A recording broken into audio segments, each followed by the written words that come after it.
I've heard murmurings of a Destroy Lonely collab. Can you guys talk about that a little bit? Or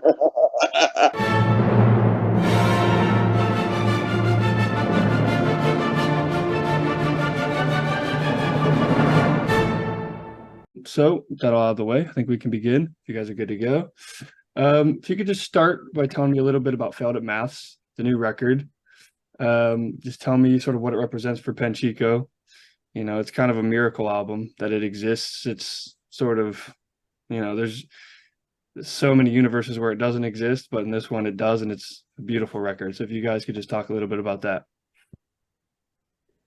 I don't think anyone asked us that before. Normally people are just like, tell me the story about like death metal. Yeah. Tell me huh? You're asking about the new record? Yeah. Oh, and you have a chat about that. I don't even, I'm not ready for that kind of questioning. Oh yeah, it was really interesting. Yeah, because we had this weird opportunity, didn't we? We've been found on the internet and then had a sort of an audience there waiting, and so it's like the difficult second album, or it's the debut album, because the other things were demos. But like you say, it's really nice you frame it like that, because yeah, it's like in another universe it would have never existed. And I like this universe at the moment. This one's good because I got to make a record and put it out there, and people seem to respond to it really well. I think I don't know, like it's a bit of a challenge though when you pick something up like after you did something when you're teenagers. People like what you did as a teenager, and then since then you've listened to like other music like jazz and hip hop and I heard other things. And maybe like musically you might be a little bit different, but still the same a little bit, but you got into other things and stuff. So I don't know, there's always this thing like let's make something new, and definitely want to make the audience that like the death metal stuff really happy and want them to enjoy it, but at the same time we've got to make something for ourselves that's a bit of a progression, and I think we did that a bit. Yeah, and I think there was no chance in trying to copy it, because it's just 20 odd years have gone. So I don't know, it would have been contrived and peculiar, I think, if we'd have done anything else than what we've done. I'm not sure how you feel about it, Sean, but I'm pretty happy with it. I think it's very nice. It is a lovely opportunity to have another crack at it again, I thought. And yeah, it's really happy it's been so well received so far. So yeah, it was a lot of fun. Yeah, it's a beautiful record for sure. It's so interesting. You guys have, so obviously your guys' story is very, everybody talks about it. It's a very popular story. But I'll kind of narrate that over. I don't want to beat a dead horse. You guys have talked about that a million times. I am interested in the new record because, like I said, it shouldn't exist. Like you say, it's been so long. How do you pick up from there? How do you proceed with, and especially with these expectations? People love, tracks like Kicking Cars and death metal. And I found you guys actually a few months ago on TikTok is where I found you guys. It's where a lot of artists get found these days. A lot of artists get sort of shared around in that sort of online sphere. How do you guys feel sort of about your online presence? Because you guys have a very strong young fan base of people, very online fan base. And I've seen a lot of interesting interactions on TikTok with people at your shows, sort of perhaps being a little bit immature at times. I've seen some videos. I'm just interested how you guys feel about your sort of online fan base and, the modern day sort of Panchiko fan. I mean, with TikTok, the way I even say TikTok is just not with the TikTok. It just doesn't. I don't really look at it. We'd hardly post on it, and certainly I don't want to see anything that's on there, really. I mean, there is good stuff in there, but you just get a long feed of wow, like crazy videos of, I don't know, whatever, really. The algorithm throws it at you, doesn't it, and stuff. But I don't know, it's been an education. Would you say that? I didn't really do a lot of social media before this. I did a bit, but it never really worked out. It'd be like, I'll do some social media and this will launch my new thing. And then it would never work out. 5 likes or something.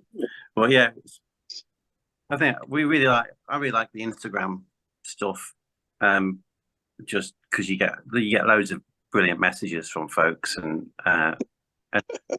it makes there's a lot of Jenna Ortega fans still trying to Wait, what's the story with Jenna Ortega? She follows us, which is lovely, but then her fans know that she follows us, and they go, "Could you pass on this message? It's vitally important that I speak to Jenna." But I don't know. And the messages are vitally important to me.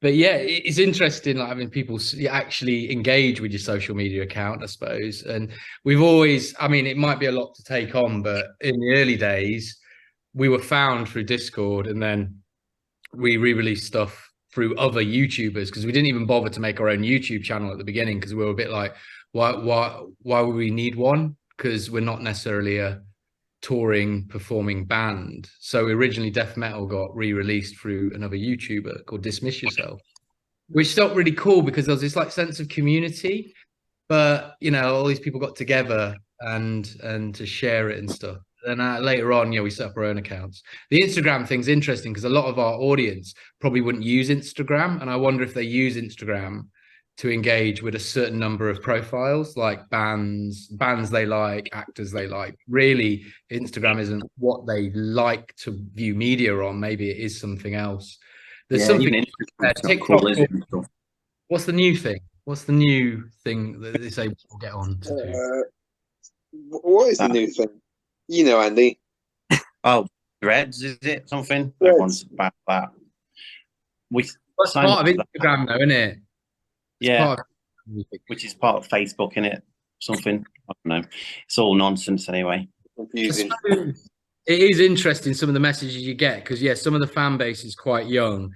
I like the fact that people turn up to shows and film on Nintendo 3DSs. Yeah. I don't know how you'd get the footage off that onto your social media account, but maybe that's a thing.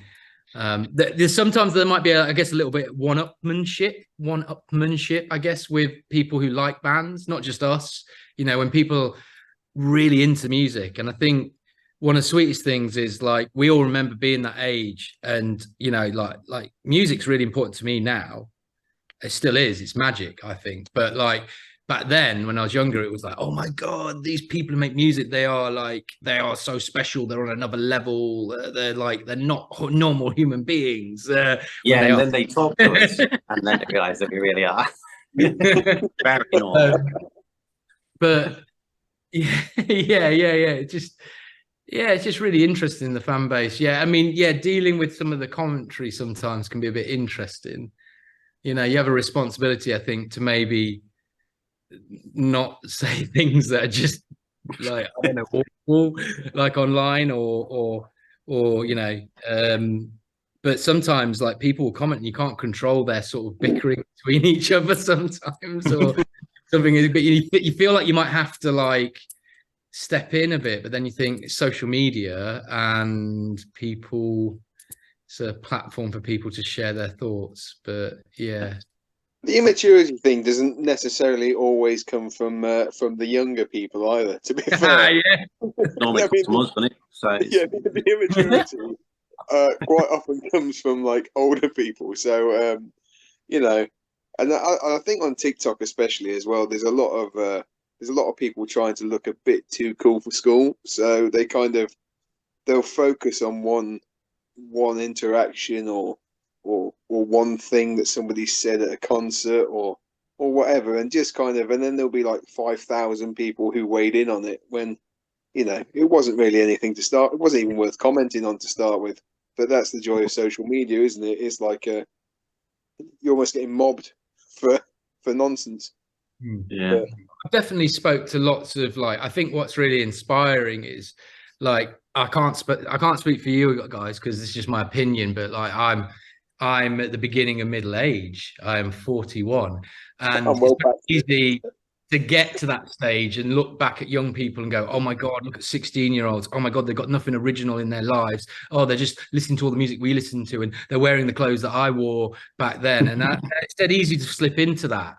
But the interactions we've had with some of the fan base, it makes me feel really positive for the future, that there's really interesting young people out there who are creative, who listen to all sorts of music and don't care about whether they like the music or whatever, they just enjoy it.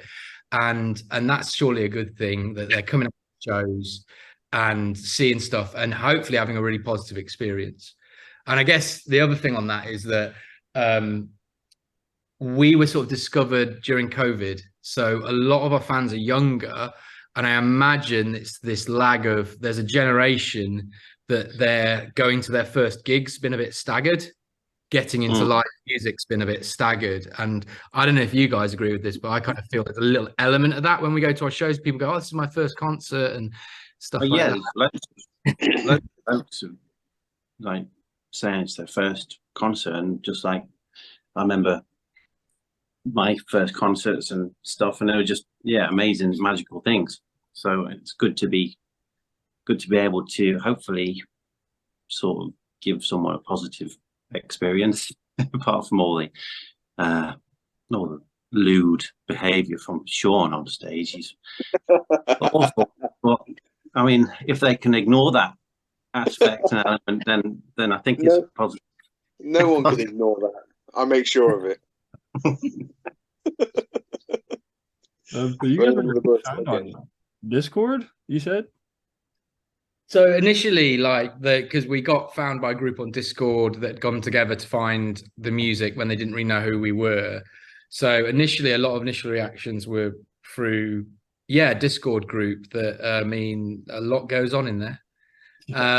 And Discord's Discord. It's got everything on there, every kind of behavior, every kind of group you can think of doing stuff on there.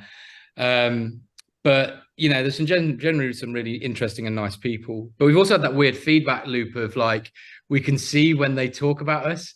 So we've got to the stage where it's not all just like, oh, you're great, it's brilliant. It's like, oh, I like that. Thanks very much. So you've got this kind of transparency that people can voice their opinions as and when they want to, I think. And I don't know, it helped me grow a thick skin, I think. Have I got thick skin? Am I crying inside? I think it just broke I've me. listened to some of your songs though, and it definitely sounds like you're crying inside. I'm interested in sort of the intermittent period after death metal to Failed at Maths. What sort of went on then leading up to Failed at Maths? How did you guys sort of go to each other and be like, hey, we have people asking about our music, we pick it back up? What was that like coming back together? Were you guys friends the whole time through that period in contact? Yeah, I mean, we weren't really talking a lot to each other. I'd see you every so often, but it wasn't I mean, life just gets a bit busy. So but I think it was pretty easy to kind of fall back into it, and it's just sort of as it was back then, but we're just a bit more wrinkly and probably a little bit less stoned. Maybe just a lot less stoned. consider what we do a little bit more. Yeah. So because in between, just had normal jobs, and I still made a bit of music and went out and played gigs, but there was no sort of I'm making a demo, I'm raising the money to cut some vinyl. I didn't really do that. I did music, I enjoyed making it, and I like going out and playing it live, but didn't really think I'm going to try and push this to try and make a career out of it. I think other people's stories are a little bit different. Sean had it was called Tree Warriors, and it was heard, but people have forgotten about it now. Yeah, it's just gone. It's ready to be found in another 20 years. Yeah, Yeah. I had nothing to do with music at all in that time. But you know, like Owen said, we're all kind of at middle age, so it was quite easy making the decision to come back together again and have another go because We're nothing much also happened in middle age. Yeah, basically, yeah. We've got Don't nothing get a else going on. midlife crisis handed to you so Yeah, easily. yeah, we didn't even have to choose it; it just got given us. Yeah, you know, you guys, I mean, some of you are, parents now, and when you used to make music, you were kids. So it's like you've got a completely different sort of frame of reference to express yourself from, sort of, in the instrumentation or lyricism or whatever. I'm interested, with Failed at Maths, what would you guys say? Like, how does that represent each of you individually as parts? What does it sort of represent at this point in your lives? How can you sort of relate it to your experience as human beings and musicians? That's a bit I think deep. it's best to keep things relatively abstract with certainly the way that I produced stuff. I don't think it was any. So how can I try and squeeze some of my current life situation / predicament into a song or a guitar tone? I just think that we're a lot more experienced now. I think in terms of the way the way that you write as well, Owen. I think it's just a lot. It's just a lot easier in terms of. I think when we were producing death metal, everything was completely new. Like I didn't know anything about it, but now it's like you can kind of walk up to your desk and go, okay, I've got an idea and I can kind of flesh it out relatively quickly, and then spend 6 months screaming at the mix. So yeah, I don't know how you felt about it, Owen. Because that's the thing, isn't it? It's like when people, like, 'cause we're in such a strange thing that a load of demos we made when we were younger are popular. So like Andy says, everything was new, and there's this naivety encapsulated in the early stuff that I think is really special. And I imagine every band goes to that stage and then never quite maybe recaptures that. And they don't need to recapture that because they might go on to be a super duper band, right? And be really good. But like those early demos sometimes can be so captivating because their naivety and their magic. But the point is, like, I think Andy was sort of making the point that you can't recreate that exact thing. It'll be really contrived. So we need to make something from a point of view that shows what we do now, but we're trying to reminisce and get a bit of the vibe of what we did then. And I think we needed to build something like new. So if we do go forwards, and I want to go forwards, we've got to push it forwards. That's what we've got to do. And we've got to do something where we can build from it, so we can bring in things that might, be like, that doesn't sound like the old stuff, blah blah blah blah blah, and so we can build upon that and maybe explore different bits of music. So hopefully, I feel like with this record, we've proven that we can make a competent, like, record that you can listen to, and whatever we do next, we got options. We can experiment. We can do different things. We can still write very happy lyrics and very life-affirming stuff. Yeah, I'm interested. If you guys can talk about it, what's on the sort of horizon, after Failed at Maths, what are you guys sort of looking for next? Are you guys looking to make, another record, a few singles, an EP, or are you just guys looking to tour and sort of experiment and see where the wind takes you? I know there's another tour being planned with some festivals and things next year, and we're sort of starting to write some new stuff as well. Early days though. I think it's hard to know what format in which to produce or release something, but if you got some ideas, then you can sort of make those decisions later. But difficult. I was really happy with the way that Failed at Maths has been received, and the way that people didn't just kind of discount it entirely immediately. So yeah, so super positive, and just want to do a few more bits and bobs and see what pops out, really. That's the best. We've got like the other side, like playing live. Like, how do you, like, Sean, like, I really enjoy playing live. How do you feel about playing live in the gigs? They're like really, I think I love it. But at the moment, yeah, I mean, it's pretty. Yeah, playing live is awesome. We didn't really get to do enough of it first time round. We played to those 3 people at the time. We did, yeah, we did, and they seemed to really find it exceptionally mediocre. So yeah, no, the whole yeah, I'm really enjoying playing live, and like Andy says, we've got plans to do more of that.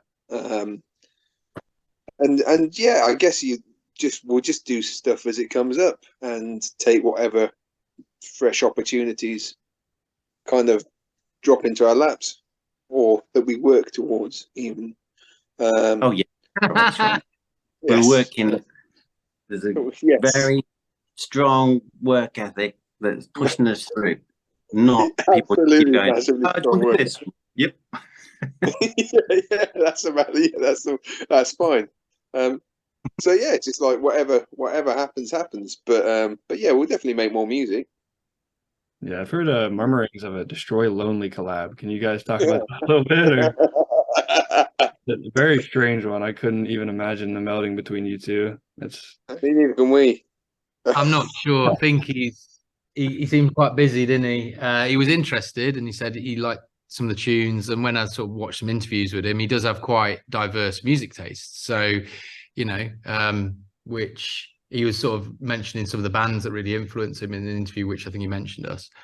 But we haven't really got around to anything yet, really. It depends whether get in contact and stuff. And I don't know, we'll be quite busy, whether people want to use a sample or whether, you know, they actually want to collaborate with you. Collaborating is a lot more difficult though, isn't it? It can be lots of fun, but you have to be in a room and do all that stuff. And I don't know. Yeah. Say like some people have got families here and stuff, and we're all busy. There's a couple of folks in that kind of Destroy Lonely world that have showed an interest in working with it. I'm not sure what kind of draws them to us necessarily, but I'm glad it's kind of fun. But yeah, I don't know how it would work either. We can't really confirm it. There's nothing like official, and there's no sort of like correspondence between, say, like our people and their people organizing it all. But you know, like it's interesting, that, isn't it? Like this collaboration, like music needs to, guess, cross-pollinate and mutate, but I don't know.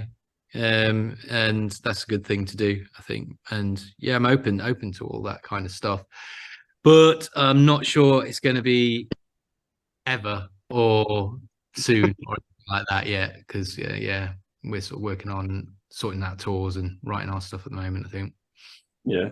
It's interesting because, I mean, you know, there's people, obviously big artists taking interest in you, a lot of people, new fan base. How you guys went from sort of a, you know, quiet, normal life to, you know, sort of, you know, internet occultism fame in a way over, you know, a short period of time.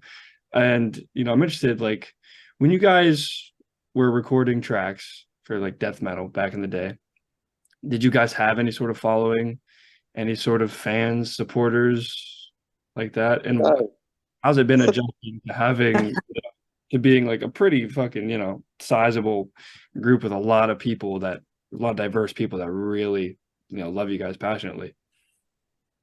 Yeah, it's very odd.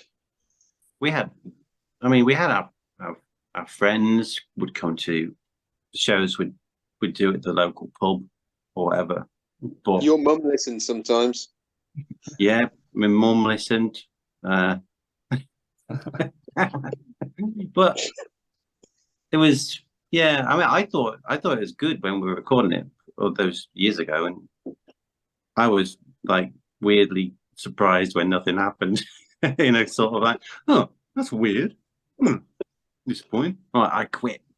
nonsense. Yeah, but now you realise that happens, isn't it? Because you hear so many great records by people you never heard of, and they don't have a following, do they? And maybe it's even more prevalent today. Like you can be on Spotify, you can put your track on Spotify, but you might have 50 monthly listeners, and that's it. And it could be just as good as anything out there, isn't it? As well. Yeah, it is harder. Like in a lot of ways, I think or maybe it's just as hard as it was, but yeah, it's still like the fact that you can put music out there is great, but getting people to listen to it is still as difficult, I think. And we're incredibly lucky that people are actually sort of taking an interest to the extent that they are. It's great. I don't know how people feel, because it's like we go on tour and that's so magical, because we meet, like on the last tour we played to loads of people, but you think about the amount of people we meet, you know, like okay, if you're in a room playing to people, is that meeting them? But you know, you've come into contact with like 15,000 people in the space of 4 weeks, and you've said hello to hundreds of them and maybe interacted with hundreds of them, new people every day. And that's amazing. Yeah, like we're so lucky to have that, and to realize, like you're saying, that like there's this really diverse group of people who relate to something we made, and that's a beautiful thing and a wonderful thing. And it's like kind of vindicating, I guess, if you feel that you made something years ago and it didn't go anywhere, and it's like validates stuff, or it sates that voice in your head when you're doing your day job going, I shouldn't be doing this. I shouldn't be doing this day job. I should be doing something else. I should be or whatever. And then you're like, yeah, I was right. I was right in the end. But you know, that's probably going down a dark path. Like, but yeah, it's amazing. Like, I don't know. It's like, it's 2 lives. Is it 2 lives? Because right now, taking it pretty easy at home, trying to be as normal as possible. Yeah. And I think it's important to try and be yourself and be as normal or as possible as you can be, because I think get forced into being myself. My wife gets angry if I'm anything else. It's quite angry when you're yourself as well, though. So it's yeah, I know, but that's fair enough. If I but it's really weird. It's like a duality. Like it's like a dual life. It's like, and because we seem to be more popular in America, it's like over the sea we've got this love and it's all great. And then people like us in the UK and Ireland especially, we get a lot of love from Ireland, which is fantastic, and Europe and stuff. We get like people contact us all the time, but it's like there's this nice thing when we've gone to America and met all these really nice folks who like all so much music. And it's a real privilege and it's a real honor, and it's like a dual life for me, I think. But I don't know if everybody else feels. Yeah, absolutely. It is nice actually that we've got that sort of geographical separation as well, because otherwise wandering around town having to sign things or whatever would probably get a bit annoying. Yeah. So I don't know. What would be the chances of randomly walking around like somewhere like New York or without a show on at night and being recognized? Not much. You might get probably not much. Maybe, you know. Never know. You never know. Yeah, it's interesting. You know, you guys sort of are living, you know, every, you know, young musician's dream, where it's like, you know, they validate, you know, there's so many musicians out there, young musicians that are like so anxious and like, this should be working, this should, you know, this is my calling, whatever, but it never pans out. You guys are sort of struck by lightning in a way where it's like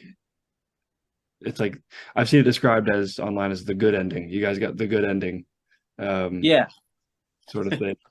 Hope it's not ended yet. Yeah, got the good ending, and we're in the good universe, not the dark timeline. Or the scary timeline. Yeah. Where we went on to be even bigger. Oh no. Nightmare. Yeah. because it's nice where we're at. It's nice where we're at. We're like this sort of. There's plenty of people who like us. We sell out shows. We've been lucky to sell out shows so far in venues in America, and it's been fantastic. But yeah, it's definitely a good ending. Yeah, I guess.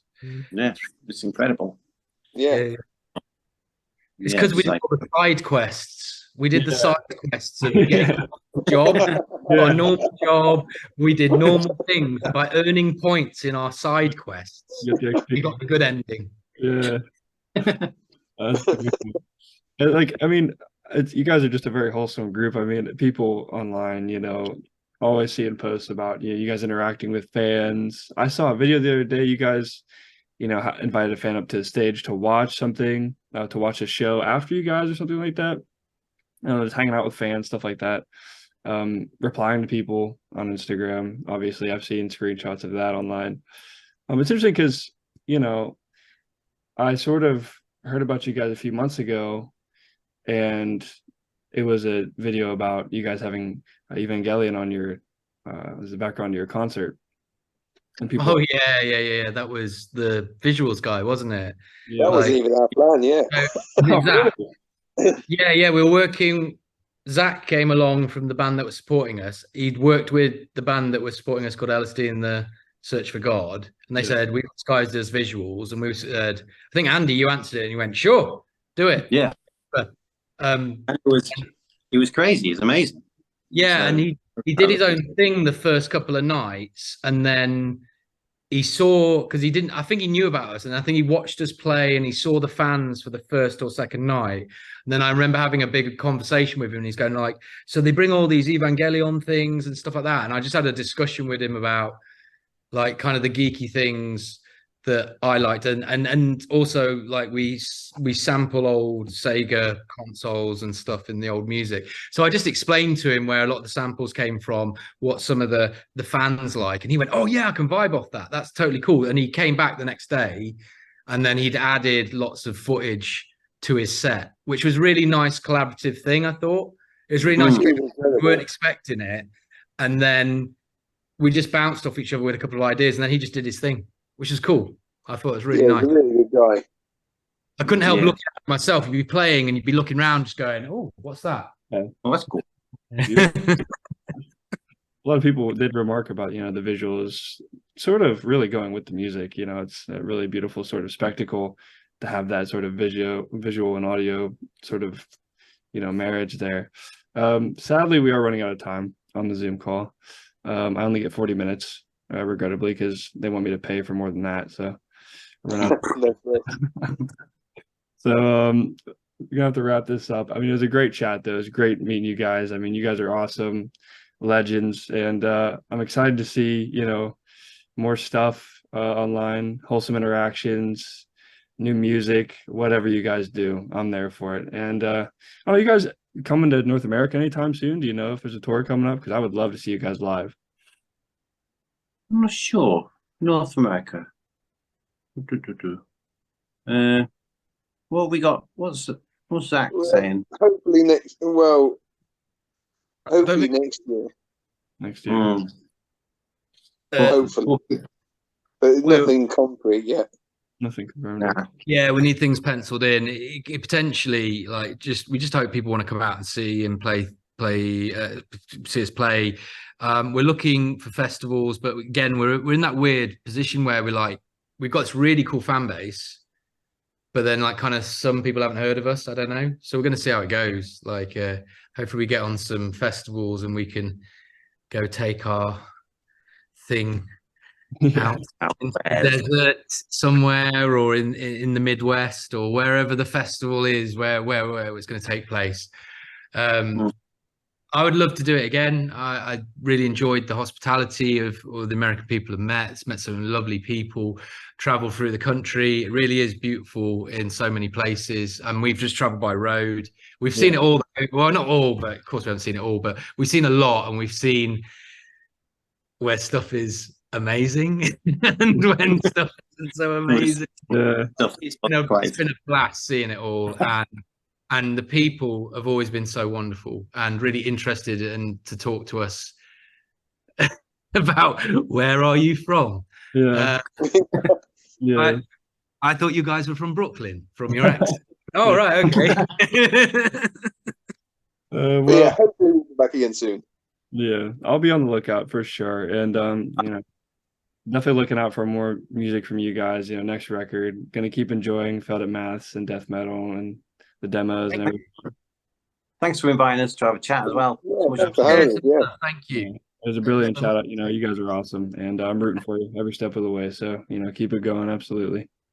Thanks so much. Awesome. Thank Yep. you very All right. much. All right, All right, guys. take care. You take it easy, guys. Thank you very much. See All you, right. man. Bye.